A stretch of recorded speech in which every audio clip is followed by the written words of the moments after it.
بسم اللہ الرحمن الرحیم۔ جس طرح کہ ہم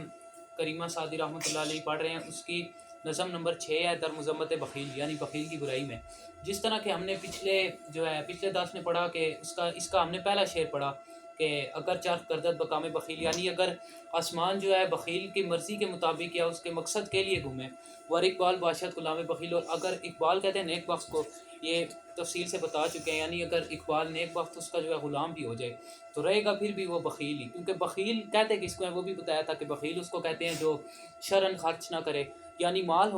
اسباب ہونے کے باوجود اس جگہ پہ خرچ نہ کرے جہاں پہ خرچ کرنے کا حق ہے۔ حق کہاں پہ ہے؟ اللہ تعالیٰ کی راہ میں خرچ کرنا، اور حدیث سے ثابت ہے کہ سب سے بڑا صدقہ ہی وہ ہے کہ انسان اپنے اوپر خرچ کرے۔ اب بخیل جو ہے وہ نہ اپنے اوپر خرچ کرتا ہے، نہ کھاتا ہے، نہ کسی اور کو دیتا ہے، حتیٰ کہ وہ مر جاتا ہے اور اس کا مال وہیں رہ جاتا ہے، تو ایسے مال کا کوئی فائدہ نہیں۔ اور ایسے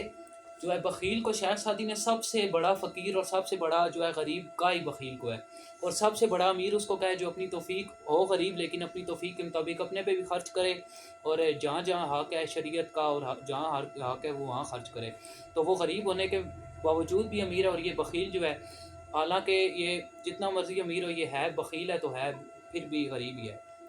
تو اس کا جس طرح ہم نے پہلا شعر پڑھا تھا کہ اگر آسمان اس کی مرضی کے مطابق گھومے بخیل کی اور نیک بخت اس کا غلام ہو جائے، تو آج اس کا دوسرا شعر ہے وگر در کفش گنجے کاروں بود۔ وگر واو کا مطلب ہوگا اور، گر اگر، اور اگر در کفش، کف کہتے ہیں ہاتھ کی ہتھیلی کو، یعنی یہ جو ہاتھ کی ہتھیلی ہوتی ہے اس کو کہتے ہیں کف، تو کفش شین کا معنی ہوگا اس کی، یعنی وگر در کفش، اور اگر اس کے ہاتھ کی ہتھیلی میں، گنجے، گنج کہتے ہیں خزانے کو، گنجے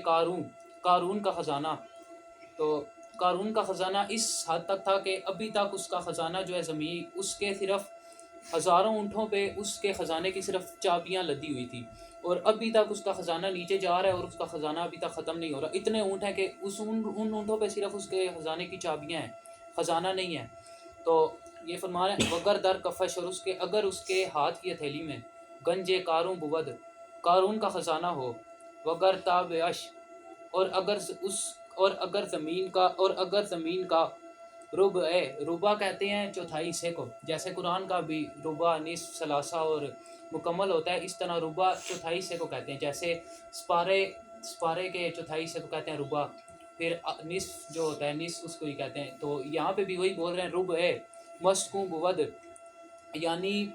اگر اس کے ہاتھ میں قارون کا خزانہ ہو، اور یہ دوسرے شعر کا ہوگا اگر زمین کا، تابع کہتے ہیں تابع اش، اور اگر اس کے تابع یعنی اس کے ماننے والے، تابع کہتے ہیں ایک بندہ اس کا تابع ہو، تابع اس کو کہتے ہیں جو اس کی ہر بات مانے، اس کی مرضی کے مطابق چلے، یعنی اس کا غلام ہو، تابع اش، اس شین کا بھی مطلب ہوگا اس کا،